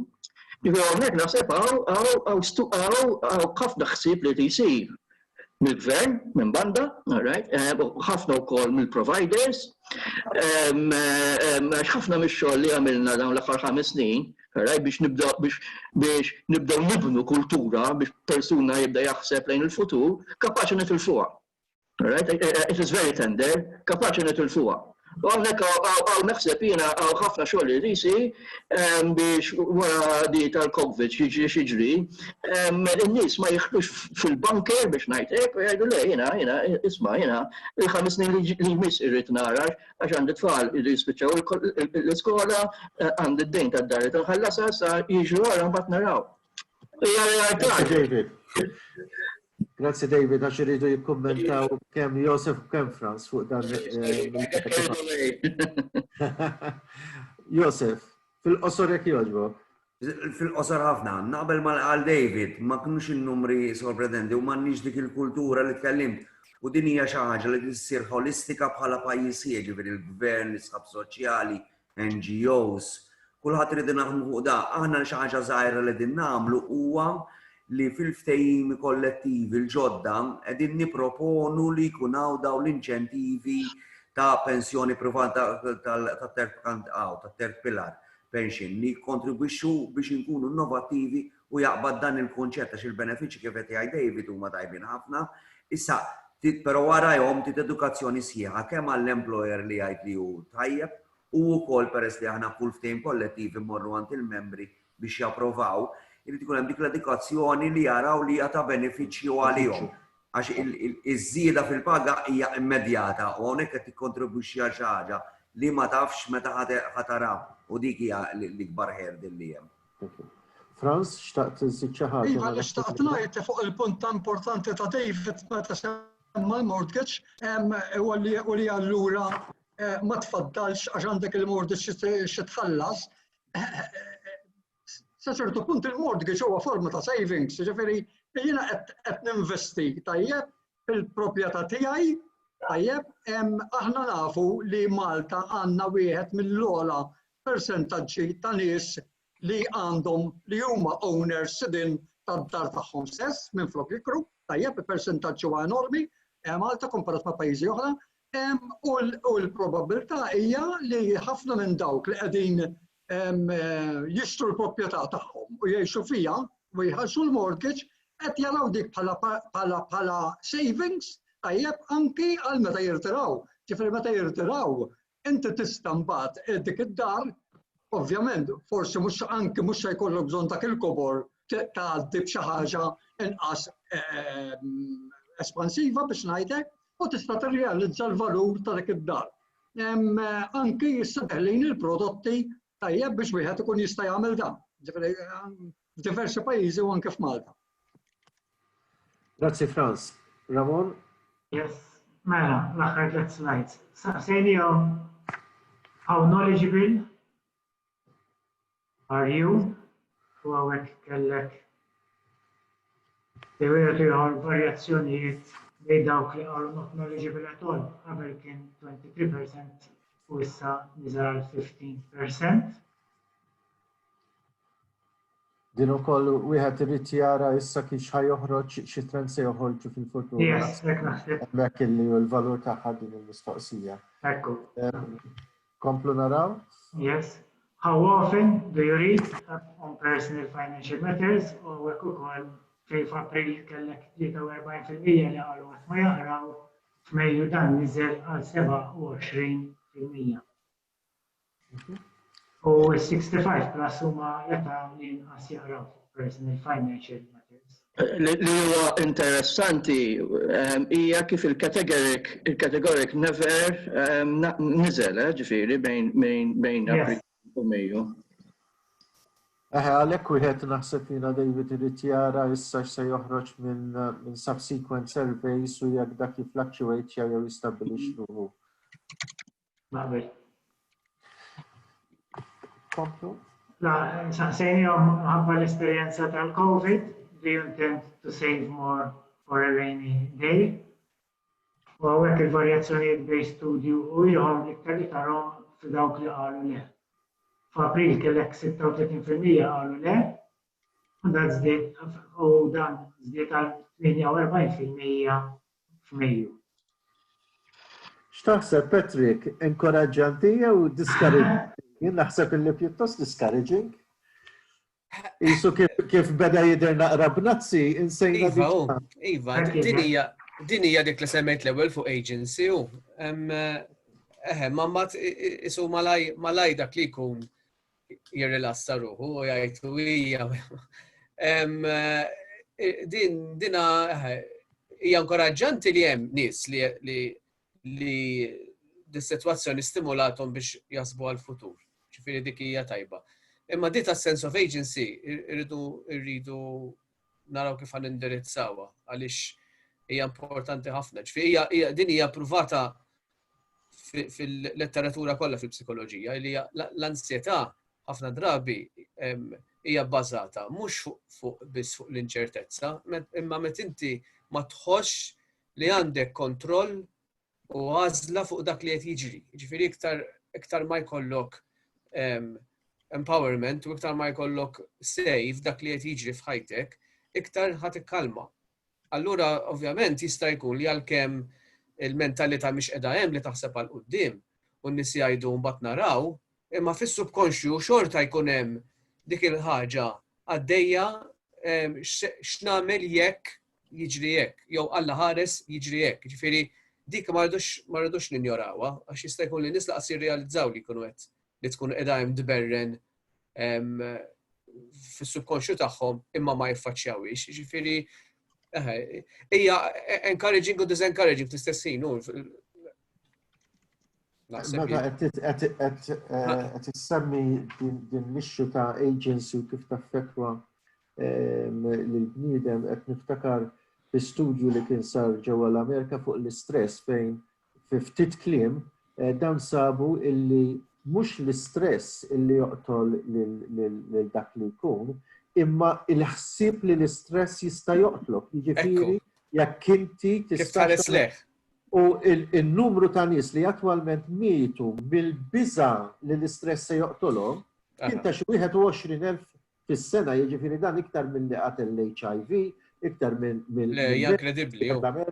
Mela. Fil-fatt ukoll konnessjoni. U interessanti għax l-ansjetà jekk taħdem ukoll hi ħafna drabi meta nsiru ansjużi għax qed inħossuna ansjużi. Anxious about being anxious. Li iktar li tagħmel ħsara, mhux li tħossok ansjuż u tħallija tgħaddi bħal mewġa oħra u tajt, okay, bħalissa x'nista' nagħmel? Il-min nista' nkellem, kif ħansolvija? Dak il-panic għal-fatt li qed inħossni hekk. Allura again, is-soluzzjoni mhijiex li noqogħdu biss ninkwetaw jew noqogħdu ngergru imma li nieħdu passi. Din l-inerxja li vera interessanti li semma David Strash taqbel ħafna ma' sense of agency. Interessantissima. Grazzi. Ramon, l-aħħar domanda saqsejna n-nies jekk inti beħsiebek tfaddal. Kif beħsiebek tagħmel dan? Setgħu jirrispondu numru ta' affarijiet. U l-iktar li huwa spend less on expenditures while not eating out, buying coffee, entertainment, u hekk. Isu 63% qalu dan ma jvarjax bej April u Mejju. Grazzi Ramon. Fl-aħħar tal-xismu, xi kummenti tal-iluq minnaħa tagħkom. Lejna xtaqt inkompli fuq għadi għaliex ħaġa żgħira u nagħlaq biha. L-ewwel nett tajjeb li nantiċipaw ftit u li naħsbu għal qudiem. L-oħra hija li jekk is-survey wera li n-nies ħajbdew jaħsbu għal futur billi jonfqu inqas u jmorru jiklu inqas u jieħdu inqas kafejt u affarijiet hekk. Jekk ħanamlu hekk, dawk l-affarijiet irridu nirreplacjawhom, irridu nagħmlu affarijiet oħrajn differenti li nieħdu pjaċir nagħmluhom, għaliex dawk huma ħafna mill-gost tal-ħajja u l-ħajja ma tixneħilha il-pjaċir, il-gost u l-pjaċir. Ġifieri jiena forsi minflok mort fuq 70 euro ġo restorant batt il-familja għamilna piknik u morna fil-kampanja u kienna għal-frisku nieħdu gost nagħmlu dik, imma trid issir. Ġifieri rridu nirreplacewhom dawn l-affarijiet b'affarijiet li nieħdu pjaċir nagħmluhom. Ovvjament is-sidien tal-ristoranti u tal-coffees u hekk ma jħedux pjaċir jisimgħu lin-nies se jnaqsu minn dak it-tip ta' nfiq ukoll. Jiġifieri jien naħseb illi l-entertainment u r-relaxation huwa importanti ħafna għal mental well-being u jekk ħan jieħdu passi biex nimmoderaw f'dawk l-affarijiet illi probabbli ħaġa tajba li nimmoderaw, irridu nagħmlu minflok affarijiet li huma tajbin għal saħħitna. Thank you. Grazzi Patrick. Franz? Jekk nistanżiġ xi ħaġa ma' dak li qal Patrick, fil-fatt hemm qatt ta' pajjiżi vera għadhom minoranza li qed jgħidu anke f'din is-sitwazzjoni tal-COVID, anzi minħabba s-sitwazzjoni tal-COVID, tajjeb qed jgħidu ejja nimxu lejn ġimgħa iqsar biex in-nies igawdu iżjed il-ħajja. Issa ovvjament din għandha l-implikazzjoni ekonomiċi tagħha, tajjeb għandek l-element tal-produttività, għandek l-element tal-kwalità tal-ħajja, ġifieri minn fejn se jiġu r-risorsi finanzjarji, però ma tistax teskludija bħala soluzzjoni għax ma tfissirx li għaliex jiena naħdem inqas aw inqas xogħol fl-ekonomija, we are simply re-engineering biex ngħidlek il-mod kif ngħixu. Din l-istess bħall-ekonomija qed jgħidu l-Unjoni l-Kummissjoni Ewropea qed tgħid ejja nimxu lejn green economy issa aktar milli aktar tard. Issa dik sa ġib però anke l-investiment tlaħħax wieħed irid jinvesti biex ikollu green economy. Ġifieri dan il-kuntatt fil-bidunet jien naqbad mal-punt tiegħi tal-bidunet. We've got to re-engineer the economy and our social life tajjeb biex inkopru mal-iżviluppi li kien hawn. Grazzi Franz. Josef, komment tal-aħħar? Żewġ affarijiet żgħar, naħseb bħala survey naħseb jeħtieġ li jkompli biex naraw l-andament kif qed isiru l-affarijiet. Edukazzjoni għandha tkun predominanti li nedukaw lis-soċjetà tagħna anke fuq l-manager tal-finanzi biex inkompli ma' Franz. Franz mhux neċessarjament li tnaqqas is-sigħat, taħdem 4 ijiem b'10 sigħat kuljum. M'għandix tkun problema, il-liġi tal-Working Time Directive tagħti break ta' 12 sigħa ġifieri tista' ssir u mhix problema u anke aħna ssuġġerajniha imma għandna nibqgħu nitkellmu fuq 40 sigħa ta' xogħol jew immorru task oriented. Dawn huma l-mistoqsijiet li kulħadd qed isaqsi li ħarġu minħabba l-kriżi tal-COVID. Grazzi. Kumment tal-elu, David? Jiena nixtieq nirringrazzja lill-panelist tal-li sapportjawna u tal-li aċċettaw li jkunu parti minn dan l-ewwel webinar tagħna. So Josef, Franz, Patrick, grazzi ħafna. Nixtieq nirringrazzja lill-MCS tal-li ħadmu magħna u jkomplu jaħdmu magħna fuq dis-sensiela ta' surveys. Nixtieq nirringrazzja t-tim ta' ġemma li mhux qed jidheraw il-Iris, Pam u Jazz li għamlu ħafna mix-xogħol li kieku dal-webinar ma kienx jsir mingħajru u nixtieq nirringrazzja lil Mario li he held it all together u ridnih jallimna kif jaħdem il-webinar li jmiss se jkun on the 14th of July fl-istess ħin għal dawk li ma jafux aħna ħriġna e-book l-ewwel e-book li huwa fuq scams and frauds. Se noħorġu t-tieni e-book fuq scams and frauds il-ġimgħa d-dieħla u se nagħmlu webinar fuq fl-istess ħin. We will be pushing it, pero I thought I should mention it to all of you here. U fl-aħħar nixtieq nirringrazzja l-parteċipanti li fil-maġġoranza totali baqgħu iżjed mill-offsenar magħna hawnhekk. Nirringrazzjakom vera, jiena provajt nirrispondi d-domandi u anka fuq il-webinar chat fejn stajt. Però jekk hemm xi nies li ma rispondejthomx napologizza, però tistgħu tikkontattjawna fuq ġemma@gov.mt.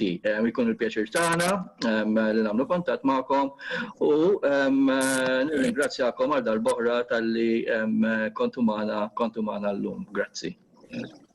U grazzi li ringrazzjakom jiena. Grazzi li bqajtu magħna, nisperaw li narawkom għal webinar li jmiss. Grazzi ħafna.